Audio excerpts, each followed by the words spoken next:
આજના આ ખાસ વિશ્લેષણમાં સ્વાગત છે. આજે આપણે ગુજરાતના ઇતિહાસના એક અત્યંત રોમાંચક પ્રકરણની વાત કરવાના છીએ. ગુજરાત સલ્તનત. પૂરી 6 સદીઓનો આ ભવ્ય ઇતિહાસ છે. દિલ્હીના પડછાયામાંથી બહાર નીકળીને શરૂ થયેલો આ એક નાનકડો પ્રાંત કેવી રીતે એક અત્યંત સમૃદ્ધ સુવર્ણ સામ્રાજ્ય બન્યો અને પછી કઈ રીતે તેનું નાટ્યાત્મક પતન થયું એ બધું જ આપણે આજે જોવાના છીએ. પણ આખી વાતની શરૂઆત થાય છે ક્યાંથી? એક ખૂબ જ જાણીતી લોકવાયકા અને કહેવતથી, જબ કુત્તે પે સસ્સા આયા તબ બાદશાહને નગર બસાયા. એટલે કે જ્યારે સસલાએ કૂતરાનો પીછો કર્યો. જરા કલ્પના કરો, એક બાદશાહ સાબરમતી નદીના કિનારે ઊભો છે અને અચાનક જુએ છે કે એક નાનકડું સસલું ડરવાને બદલે હિંમતથી એક મોટા શિકારી કૂતરાનો પીછો કરી રહ્યો છે. આ જોઈને બાદશાહને થાય છે કે નક્કી આ ભૂમિના પાણીમાં જ કંઈક અલગ તાકાત અને વીરતા છે. બસ આ જ એક ક્ષણ હતી જ્યારે એક નવા અને મહાન શહેરનો પાયો નંખાયો. તો આજના આ વિશ્લેષણમાં આપણે આખી સફરને આ રીતે જોઈશું. પહેલા સ્વતંત્રતાની ચિનગારી, પછી અમદાવાદ શહેરની સ્થાપના, ત્યારબાદ મહમૂદ બેગડાનો સુવર્ણકાળ, સલ્તનત યુગનું અદ્ભુત સ્થાપત્ય, પોર્ટુગીઝ અને આંતરિક સંઘર્ષની એક કાળી બાજુ અને અંતે મુગલ આક્રમણ અને પતન. ચલો તો સૌથી પહેલાં જોઈએ સ્વતંત્રતાની ચિનગારી કેવી રીતે પ્રગટી. આ ટાઈમલાઈન પર જરા નજર કરો. વાત છે 1391ની. દિલ્હી સલ્તનતે ઝફરખાન નામના એક સુબાને માત્ર એક વહીવટકર્તા એટલે કે નાઝિમ તરીકે ગુજરાત મોકલ્યો હતો. બધું બરાબર ચાલતું હતું, પણ 1398માં તૈમૂરે દિલ્હી પર ભયંકર આક્રમણ કર્યું.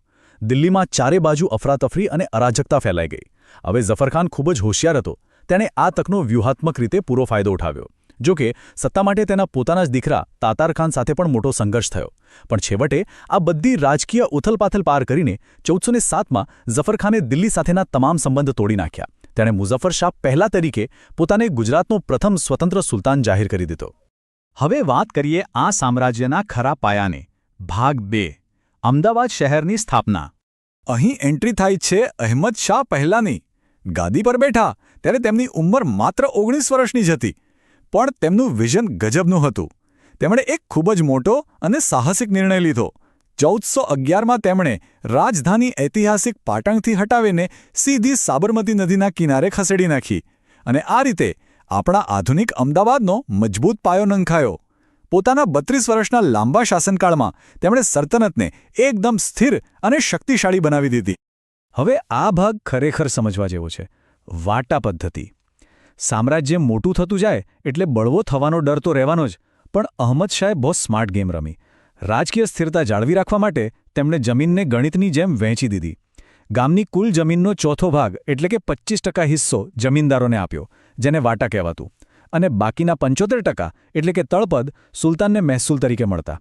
આ વ્યવસ્થા એટલી પરફેક્ટ અને અસરકારક સાબિત થઈ કે ભવિષ્યમાં છેક મુગલ સમ્રાટ અકબરે પણ તેને સ્વીકારી અને પોતાના શાસનમાં અપનાવી. હવે આપણે આવીએ છીએ આ સફરના સૌથી રોમાંચક હિસ્સા પર. ત્રીજો પડાવ, મહમૂદ બેગડાનો સુવર્ણકાળ. ઇતિહાસની ચોપડીઓમાં વારંવાર એક રસપ્રદ સવાલ ઉઠતો હોય છે.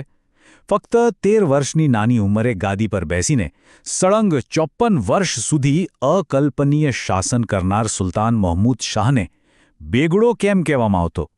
તેમનું અસલી નામ તો ફતેખાન હતું. તો પછી આ બેગડો નામ ક્યાંથી આવ્યું? એનો સીધો જવાબ તેમની જોરદાર લશ્કરી તાકાતમાં છુપાયેલો છે. બે ગઢ જીતનાર એટલે બેગડો. તેમણે એવા 2 કિલ્લાઓ જીત્યા હતા જે અજય માનવામાં આવતા હતા. પહેલા તેમણે રામંડલિકને હરાવીને જૂનાગઢનો કિલ્લો જીત્યો અને પછી પતઈ રાવળને હરાવીને ચાંપાનેર સર કર્યું. આ 2 અતિ મજબૂત ગઢ ફતેહ કરવાને કારણે જ તેઓ આખા ઇતિહાસમાં બેગડા તરીકે અમર થઈ ગયા. હવે જરા આ જુઓ, તેમનો પ્રભાવ કેટલો ખતરનાક હશે. તેઓ માત્ર એક શક્તિશાળી યોદ્ધા જ નહોતા, પણ જબરદસ્ત વહીવટકર્તા પણ હતા. શહેરો જીત્યા પછી તેમણે તેને પૂરેપૂરા બદલી નાખ્યા. જૂનાગઢ જીતીને તેનું નામ રાખ્યું મુસ્તફાબાદ અને તેને પોતાની શિયાળુ રાજધાની બનાવી દીધી.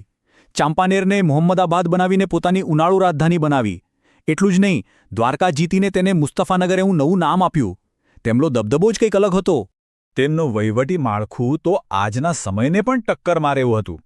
રાજ્યનો દરિયાઈ વેપાર સુરક્ષિત રહે એ માટે મલિક અયાઝની આગેવાની હેઠળ દીવમાં એક આખું નૌકા મથક ઊભું કરી દીધું. અને હા, ગુજરાતના ઇતિહાસમાં સૌપ્રથમવાર યુદ્ધમાં તોપનો ઉપયોગ પણ બેગડાના શાસનમાં જ થયો હતો. સૌથી કમાલની વાત તો એ છે કે તેમણે સૈનિકો માટે એક લશ્કરી બેંક બનાવી જે વ્યાજ વગર લોન આપતી, અને જો કોઈ સૈનિક શહીદ થાય તો તેના પરિવાર અને વિધવાઓ માટે પણ ખાસ આર્થિક સહાયની વ્યવસ્થા કરી. આ બધું જ દર્શાવે છે કે શા માટે આ યુગને ગુજરાતનો સુવર્ણકાળ કહેવાય છે.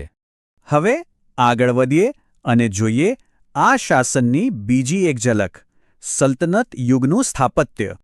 આ સુવર્ણકાળમાં આવેલી અઢળક સંપત્તિ ગઈ ક્યાં? એ ગઈ અત્યંત ભવ્ય અને કલાત્મક ઇમારતો બનાવવામાં, જેમાંથી ઘણી તો આજે પણ આપણે જોઈ શકીએ છીએ. અમદાવાદનો આઇકોનિક ભદ્રનો કિલ્લો અને 3 દરવાજા, બેન મૂન નકશીકામવાળી ગુજરાતની સૌથી મોટી જામા મસ્જિદ, કુતુબુદ્દીને બનાવેલું આપણું ફેવરેટ કાંકરિયા તળાવ, અને પેલી પ્રખ્યાત અડાલજની વાવ જે 1499માં રાણી રૂડાબાઈએ બંધાવી હતી. ચાંપાનેરનું સ્થાપત્ય તો એટલું જબરદસ્ત છે કે 2004માં યુનેસ્કોએ તેને વર્લ્ડ હેરિટેજ સાઇટ જાહેર કરી. આ આખું જમાનો આર્કિટેક્ચર માટે એક માસ્ટરપીસ હતો. પણ દરેક સારા સમયનો અંત આવતો હોય છે. હવે શરૂ થાય છે આપણો 5મો તબક્કો, પોર્ટુગીઝ અને આંતરિક સંઘર્ષ. અહીંથી ચિત્ર થોડું ડાર્ક બને છે. ભેગડા પછી ગાદી પર આવે છે બહાદુર શાહ. આ પણ એક શક્તિશાળી શાસક હતો. એણે પોતાના સામ્રાજ્યની બોર્ડર છેક માળવા અને ચિત્તોડ સુધી ફેલાવી દીધી. પણ તેણે એક બહુ મોટી, ખરેખર કહીએ તો જીવલેણ ભૂલ કરી નાખી. વ્યાપારના બહાને આવેલા પોર્ટુગીઝોને તેણે દીવમાં કિલ્લો બાંધવાની મંજૂરી આપી દીધી. આ એક જ નિર્ણય આગળ જતા સલ્તનતના પાયા હચમચાવી નાખવાનો હતો. પણ આ બધા પોલિટિકલ ટેન્શનની વચ્ચે એક બહુ જ રસપ્રદ કિસ્સો સાંભળવા જેવો છે. બહાદુર શાહના દરબારમાં એક પ્રખ્યાત સંગીતકાર હતો, બૈજુ બાવરા. એવું કહેવાય છે કે તેના સંગીતમાં સાક્ષાત જાદુ હતો. એવી પણ માન્યતા છે કે તેનો માલકૌંસ રાગ પથ્થરને પણ ઓગાળી શકતો. એકવાર જ્યારે મુગલ સમ્રાટ હુમાયુએ આક્રમણ કર્યું અને કિલ્લામાં ભયંકર નરસંહાર શરૂ કરાવ્યો, ત્યારે બૈજુ બાવરાએ ગાવાનું શરૂ કર્યું. હુમાયુ એ સંગીતથી એટલો બધો મંત્રમુગ્ધ થઈ ગયો કે તેણે તરત જ હત્યાકાંડ અટકાવી દીધો અને બધા જ કેદીઓને છોડી મૂક્યા. છે ને એકદમ સિનેમેટિક સ્ટોરી. અને હવે આપણે આવીએ છીએ આપણા છેલ્લા પ્રકરણ પર, મુગલ આક્રમણ અને પતન. 600 વર્ષના આ સામ્રાજ્યનો પડદો કેવી રીતે પડ્યો? હા, ઘટનાક્રમ જરા જુઓ. બધું કેટલી ઝડપથી બગડી રહ્યું હતું. વિશ્વાસઘાત અને આક્રમણની જાણે એક જ સિરીઝ ચાલુ થઈ ગઈ. 1537માં પહેલાં જ પોર્ટુગીઝોએ બહાદુર શાહને સંધિ કરવાના બહાને બોલાવ્યો અને દીવના દરિયામાં દગાથી તેની હત્યા કરી નાખી. ત્યારબાદ 1554માં મહમૂદ ત્રીજાને તેના જ અંગત માણસોએ સત્તાની લાલચમાં ઝેર આપી દીધું. હવે જ્યારે ઘરની અંદર જ આટલી બધી ખટપટ અને નબળાઈ હોય તો બહારના લોકો ફાયદો ઉઠાવવાના જ, અને એવું થયું. આ પરિસ્થિતિનો લાભ લઈને મુગલ સમ્રાટ અકબરે 1572થી 1576ની વચ્ચે ગુજરાત પર આક્રમણ કર્યું અને તેને પોતાના સામ્રાજ્યમાં ભેળવી દીધું. બસ અહીં જ ગુજરાત સલ્તનતના ભવ્ય યુગનો કાયમી અંત આવી ગયો. તો અંતમાં આ આખી સફર જોયા પછી મનમાં એક પ્રશ્ન જરૂર થાય. 6 સદીઓ વીતી ગઈ, પણ આ સલ્તનતનો વારસો આજે આપણી આસપાસ કેવી રીતે જીવંત છે? જરા વિચારજો. જ્યારે પણ આપણે અમદાવાદના 3 દરવાજાની ભીડમાંથી પસાર થઈએ છીએ, કાંકરિયાની પાળ પર ચાલીએ છીએ કે અડાલજની વાવના પગથિયા ઉતરીએ છીએ, ત્યારે આપણે ખરેખર તો એ 600 વર્ષ જૂના ઇતિહાસમાંથી જ પસાર થઈ રહ્યા હોઈએ છીએ. આશા છે કે આજના આ વિશ્લેષણ પછી તમે જ્યારે પણ આ ઐતિહાસિક ઇમારતો જોશો ત્યારે તમને તેમાં છુપાયેલી એ ભવ્ય સલ્તનતની વાર્તા ચોક્કસ દેખાશે. નમસ્કાર. ઐતિહાસિક સ્રોતોના આ એક્સપ્લેનરમાં સ્વાગત છે.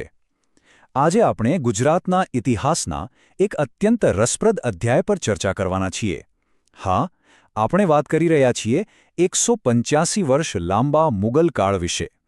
ઈસવીસન 1573થી 1758 સુધીના આ સમયગાળામાં કયા શાસકો આવ્યા, તેમણે કેવા મોટા પરિવર્તનો કર્યા, તે બધું જ આપણે વિગતે સમજવાના છીએ. તો તૈયાર થઈ જાઓ. ઓકે, ચાલો આમાં થોડા ઊંડા ઉતરીએ. આખી ઐતિહાસિક સફરને સમજવા માટે આ ટાઈમલાઈન જોવી ખૂબ જરૂરી છે. અકબરના નિર્ણાયક વિજયથી લઈને મરાઠાઓના આગમન સુધીનો આ એક સ્પષ્ટ નકશો છે. જુઓ, 1573માં અકબરે સત્તા જમાવી. ત્યારબાદ ક્રમશઃ જહાંગીર, શાહજહાં અને ઔરંગઝેબનો યુગ આવ્યો અને અંતે 1758માં મરાઠાઓનું નિયંત્રણ સ્થપાયું. બસ આ જ એ સામ્રાજ્યિક વંશવેલો છે જેણે સદીઓ સુધી અહીં શાસન કર્યું હતું. વિભાગ 1, હુમાયું અને ગુજરાત પર આક્રમણ. ચાલો શરૂઆતના સંઘર્ષો પર એક નજર કરીએ. મુગલોનું સ્થાયી શાસન શરૂ થાય ને તે પહેલાં બાબરના પુત્ર હુમાયું અને ગુજરાતના બહાદુર શાહ વચ્ચે જબરદસ્ત સંઘર્ષની શરૂઆત થઈ ચૂકી હતી. થયું એવું કે બહાદુર શાહે તુર્કી તોપચી રૂમી ખાનની મદદથી ચિત્તોડ પર હુમલો કર્યો. આ ઘેરાબંધી સમયે રાણી કર્માવતીએ મદદ માટે હુમાયુને રાખડી મોકલાવી હતી. પણ નવાઈની વાત એ છે કે હુમાયુએ શરૂઆતમાં એકદમ તટસ્થ વલણ અપનાવ્યું. જો કે પાછળથી ઈસવીસન 1535માં મંદસોરના યુદ્ધમાં તેણે સીધી રીતે બહાદુર શાહને હરાવ્યો ખરો. આ આખા ઘટનાક્રમમાં એક અત્યંત રસપ્રદ કિસ્સો ઐતિહાસિક સ્ત્રોતોમાં નોંધાયેલો છે. હુમાયુએ માંડુનો કિલ્લો તો જીત્યો, પણ ત્યાં મહાન સંગીતકાર બૈજુ બાવરા પણ કેદ હતા. કહેવાય છે કે બૈજુએ હુમાયુને એવું મધુર સંગીત સંભળાવ્યું કે બાદશાહ તો ખુશખુશાલ થઈ ગયા. જ્યારે ઇનામ માંગવા કહ્યું ત્યારે બૈજુએ શું માંગ્યું ખબર છે? તેમણે કહ્યું, કિલ્લામાં હત્યાઓ બંધ કરો અને સર્વ કેદીઓને મુક્ત કરો.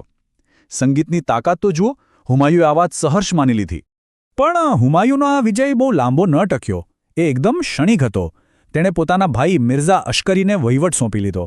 પરંતુ વહીવટી નબળાઈઓનો ફાયદો ઉઠાવીને બહાદુર શાહે સત્તા પાછી મેળવી લીધી અને ધીમે રહીને પોર્ટુગીઝો સાથે સંધિ કરી લીધી. જોકે આ જ પોર્ટુગીઝોના ષડયંત્રનો તે શિકાર બન્યો અને દીવ બંદરે બહાદુર શાહની હત્યા થઈ ગઈ.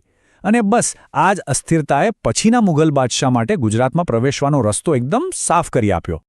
તો હવે આવે છે વિભાગ 2, અકબર અને સામ્રાજ્યની સ્થાપના. અહીંથી ખરું મુઘલ આધિપત્ય શરૂ થાય છે.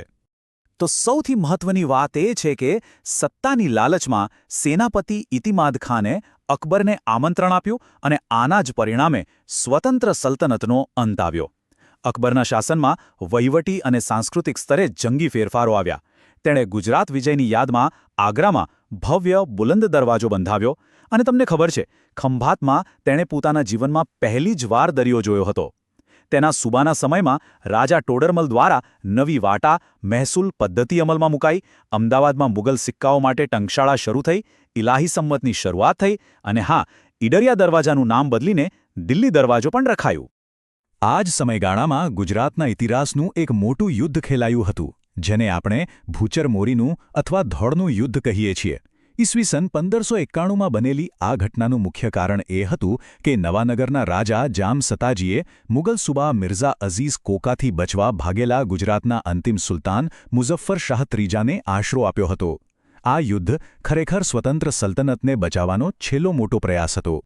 હવે અહીં સૌથી રસપ્રદ વાત એ છે કે આ સમયગાળા સાથે જોડાયેલી કળા અને સંગીતની એક અદ્ભુત લોકકથા આપણને જોવા મળે છે.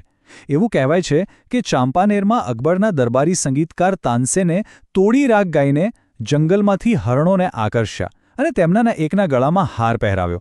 તેની બરાબર સામે સ્થાનિક ઉસ્તાદ બૈજુ બાવરાએ પોતાનો મૃગરંજની રાગ છેડ્યો અને આશ્ચર્યજનક રીતે માત્ર એ જ હરણ પાછું આવ્યું જેણે હાર પહેર્યો હતો. ખરેખર આ બે સંગીતકારોની પ્રતિભાની અદ્ભુત ઊંચાઈ દર્શાવે છે, ખરું ને? વિભાગ 3 પર આવીએ. જહાંગીર અને શાહજહાંનો યુગ.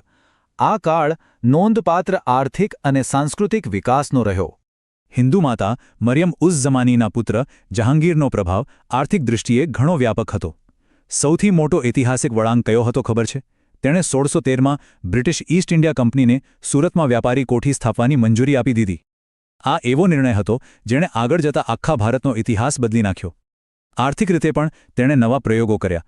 અહમદાબાદની ટંકશાળામાં રાશિ અને નક્ષત્રવાળા સિક્કા પડાવ્યા અને કચ્છના રાજવીઓને પોતાનું સ્વતંત્ર કોરી ચલણ શરૂ કરવાની પણ ખાસ છૂટ આપી. પણ જહાંગીરના ગુજરાત પ્રવાસનો એક બહુ જ રમૂજે ઐતિહાસિક કિસ્સો પણ નોંધાયેલો છે. થયું એવું કે એકવાર આગ્રા જતા મરકી એટલે કે પ્લેગના રોગચાળાના સમાચાર મળ્યા. આથી જહાંગીરને અમદાવાદમાં લાંબો સમય રોકાવવું પડ્યું. ત્યાંની ધૂળથી બાદશાહ એટલા કંટાળી ગયા કે તેમણે અમદાવાદ વિશે ફરિયાદ કરતા તેને સીધું ગર્દાબાદ એટલે કે ધૂળિયું શહેર જ કહી દીધું.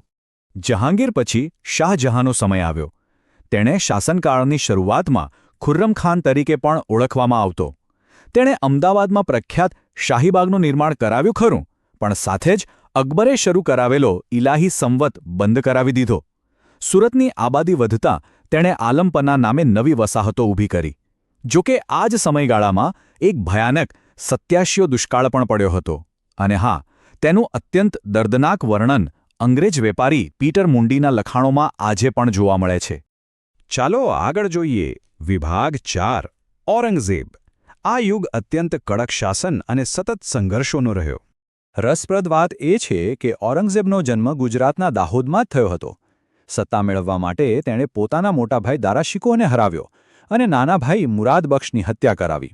શાસક બન્યા પછી તેની નીતિઓ અત્યંત કડક હતી. સ્ત્રોતો દર્શાવે છે કે તેણે હિન્દુઓ પર જઝિયાવેરો લાદ્યો અને ધાર્મિક તહેવારોની ઉજવણી પર પણ નિયંત્રણો મૂક્યા. સાથોસાથ વહીવટી મોરચે તેણે ગેરકાયદેસર ઉઘરાવાતા વેરા નાબૂદ કર્યા, એક સમાન આબકારી જકાત રાખી અને શાકભાજી તથા ઘાસચારાના ભાવોને નિયંત્રિત પણ કર્યા હતા.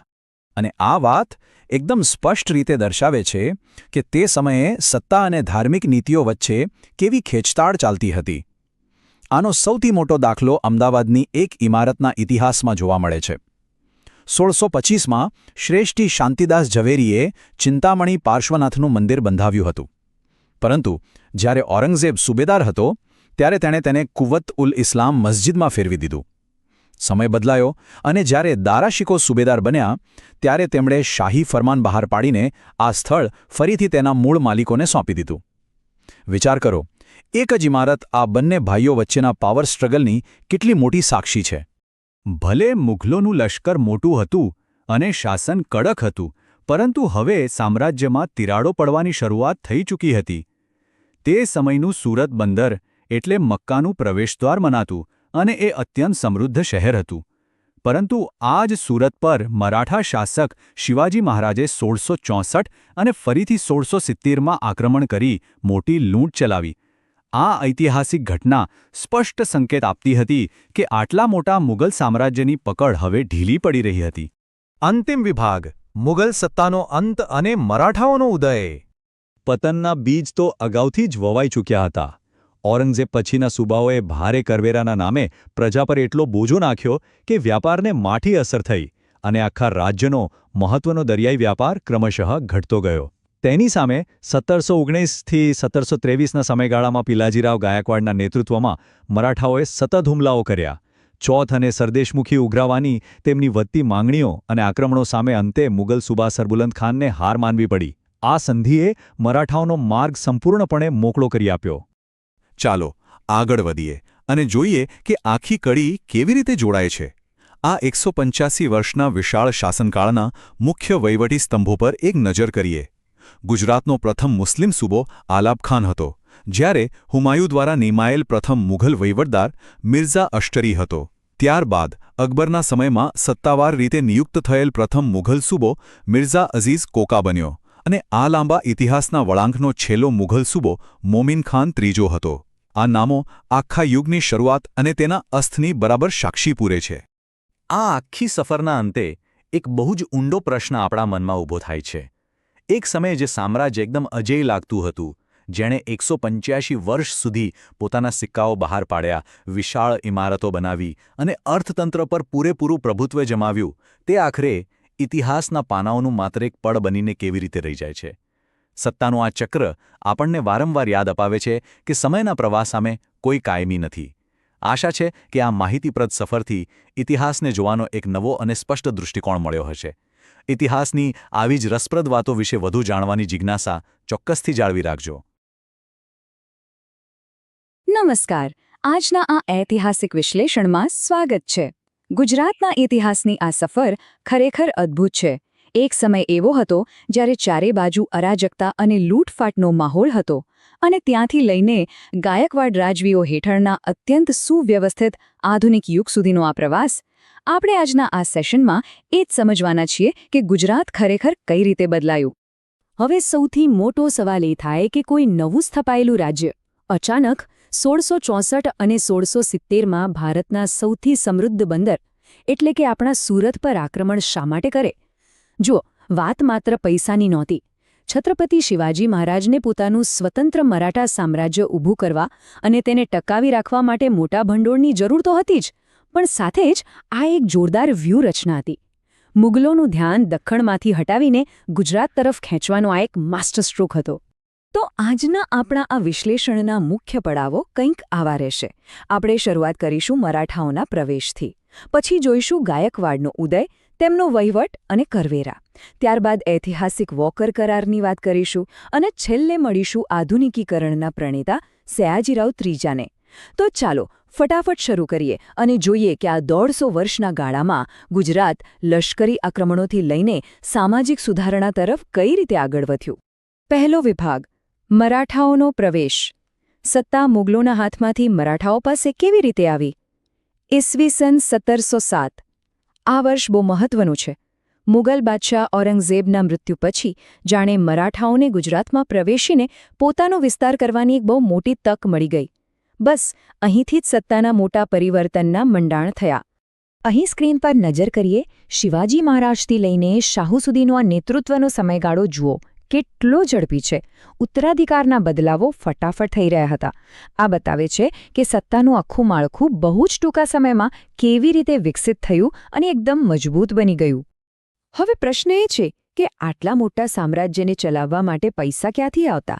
અહીં એન્ટ્રી થાય છે એક ખાસ કરની, જેને કહેવાય છે ચોથ. ચોથ એટલે પડોશી રાજ્યોની કુલ આવકનો ચોથો ભાગ, એટલે કે 25%. અને આ કોઈ સામાન્ય ટેક્સ નહોતો. આ એક પ્રકારની ગેરંટી હતી કે ભાઈ અમને ચોથ આપો તો અમે એ પ્રદેશમાં લૂંટફાટ નહીં કરીએ. એકદમ સીધું ગણિત. મરાઠા સામ્રાજ્યના વિસ્તરણ માટે આ ફંડિંગનું મુખ્ય સાધન હતું.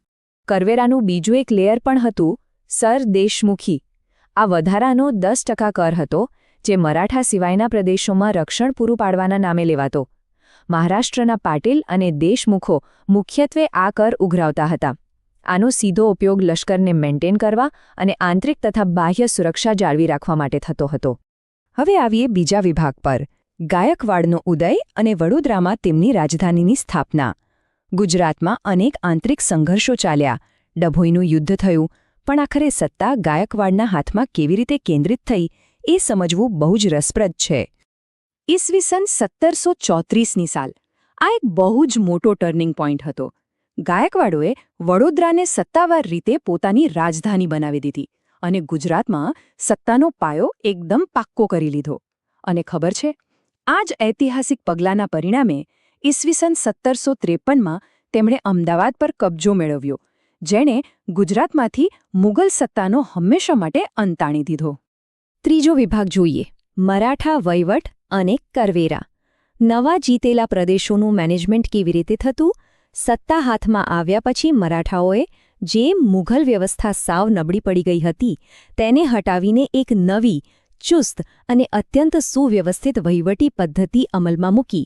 ચાલો સમજીએ કેવી રીતે. આખી ચેન ઓફ કમાન્ડ કંઈક આવી હતી.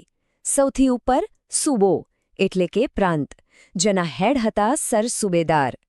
એની નીચે આવે પરગણા અથવા મહાલ, જેના વડા કમાવિસદાર કહેવાતા, જેઓ મુખ્યત્વે ટેક્સ ઉઘરાવવાનું કામ સંભાળતા. અને છેલ્લે ગ્રાઉન્ડ લેવલ પર આવે આપણા શહેરો અને ગામડા.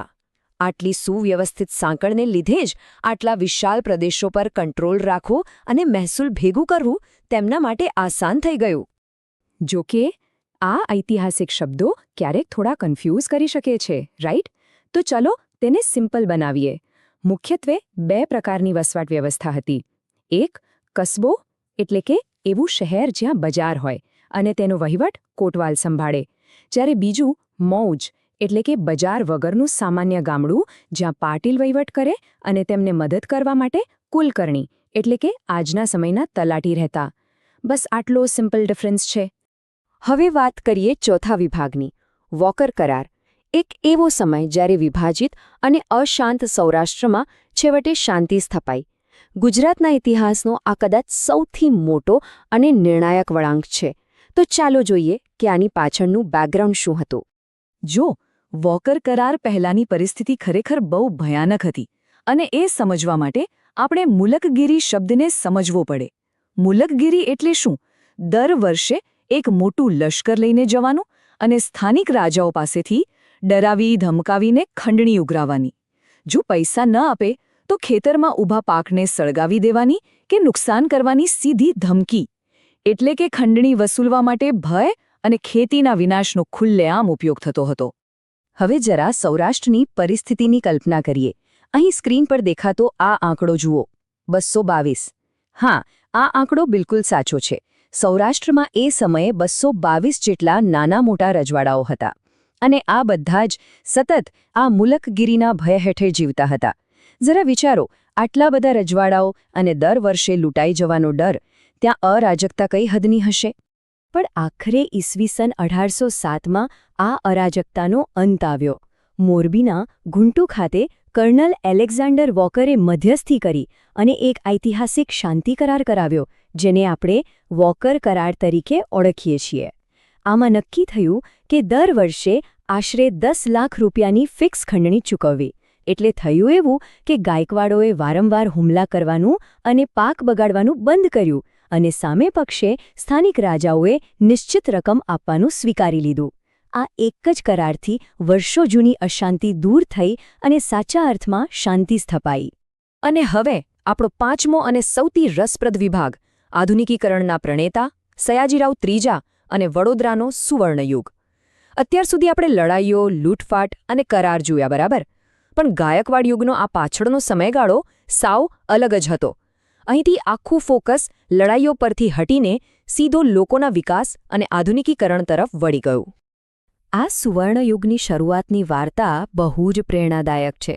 મહારાષ્ટ્રના એક સાવ સામાન્ય ગામમાં જન્મેલા ગોપાળરાવ નામના એક બાળકને વડોદરાના રાજવી કુટુંબમાં દત્તક લેવામાં આવે છે. અને આ જ બાળક આગળ જઈને કોણ બને છે? મહારાજા સયાજીરાવ ગાયકવાડ ત્રીજા.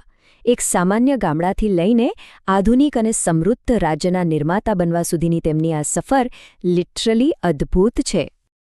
તેમના શાસન દરમિયાન થયેલા કામોનું લિસ્ટ જોઈએ તો કોઈ પણ દંગ રહી જાય. અમરેલીમાં આખા દેશમાં પહેલીવાર મફત અને ફરજિયાત શિક્ષણની શરૂઆત કરી. સતી પ્રથા નાબૂદ કરી. 1908માં બેંક ઓફ બરોડાની સ્થાપના કરી. Doctor B.R. આંબેડકરને અમેરિકાની કોલંબિયા યુનિવર્સિટીમાં ભણવા માટે સ્કોલરશિપ આપી. પેલો ભવ્ય લક્ષ્મીવિલાસ પેલેસ બનાવડાવ્યો અને સ્થાનિક કાપડ ઉદ્યોગોને જબરદસ્ત સપોર્ટ કર્યો. આ બધું જ દર્શાવે છે કે એ સમયગાળામાં કેટલી ગજબની એનર્જી અને વિઝન હતું. જો કે આટલા મોટા પરિવર્તન પાછળ એક બહુ જ તેજસ્વી મગજનું માર્ગદર્શન પણ હતું. વડોદરાના દિવાન ટી માધવરાવ. તેમણે યુવાન મહારાજાને શાસન ચલાવવા માટે જે લેક્ચર્સ આપ્યા હતા તે અંગ્રેજીમાં માઇનર હિન્ટ્સ અને ગુજરાતીમાં શાસન સૂત્રો નામે પ્રકાશિત થયા છે. અને સાચું કહીએ તો આ એક એવું પાવરફુલ માર્ગદર્શિકા છે જે આજના આધુનિક નેતાઓ અને અધિકારીઓ માટે પણ એકદમ પરફેક્ટ વાંચન છે. તો અંતે આ બધું સમજ્યા પછી મનમાં એક જોરદાર પ્રશ્ન ઊભો થાય છે. જે સામ્રાજ્યની શરૂઆત આક્રમક લૂંટ અને પોતાનું અસ્તિત્વ ટકાવી રાખવાના સંઘર્ષથી થઈ હતી, તેનો જ વારસો આજે ગુજરાતની આધુનિક શૈક્ષણિક અને નાણાકીય સંસ્થાઓના પાયામાં રહેલો છે. અરાજકતાથી શરૂ થયેલી આ ઐતિહાસિક સફર કેવી રીતે ધીમે ધીમે આજના વ્યવસ્થિત અને આધુનિક ગુજરાતની ઓળખ બની ગઈ, એ સમજવું ખરેખર બહુ જ રોમાંચક છે. આજના આ ઐતિહાસિક વિશ્લેષણમાં જોડાવા બદલ ખૂબ ખૂબ આભાર. ફરી મળીશું એક નવા વિષય સાથે. ત્યાં સુધી આવજો.